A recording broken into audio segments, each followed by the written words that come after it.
એક ઘન અને સુંદર જંગલમાં મોતી નામનો એક મોટો હાથી રહેતો હતો. મોતી ખૂબ જ શક્તિશાળી હતો, પણ તેની સૌથી મોટી ખાસિયત તેની દયાળુતા હતી. જંગલના બધા પ્રાણીઓ તેને ખૂબ પ્રેમ કરતા હતા, કારણ કે તે હંમેશા બધાની મદદ માટે તૈયાર રહેતો. એક દિવસ જંગલમાં ભારે વરસાદ પડ્યો. વરસાદને કારણે ઘણા ખાડા પાણીથી ભરાઈ ગયા. એ સમયે એક નાનું સસલું રમતા રમતા એક ઊંડા ખાડામાં પડી ગયું. સસલું બહાર આવી શકતું નહોતું અને ડરીને જોરથી રડવા લાગ્યું. મોતી એ રસ્તે જઈ રહ્યો હતો ત્યારે તેને સસલાનું રડવાનું અવાજ સંભળાયો. તે તરત જ અવાજની દિશામાં દોડ્યો. જ્યારે તે ખાડા પાસે પહોંચ્યો ત્યારે તેણે સસલાને મુશ્કેલીમાં જોયું. મોતીએ વિચાર્યું, મારે તરત જ તેની મદદ કરવી જોઈએ.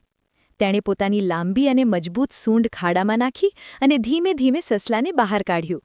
સસલું ખૂબ ખુશ થયું અને આંખોમાં આનંદના આંસુ આવી ગયા. સસલાએ મોતીનો દિલથી આભાર માન્યો. આ ઘટના પછી જંગલના બધા પ્રાણીઓ મોતીને વધુ માન અને પ્રેમ આપવા લાગ્યા.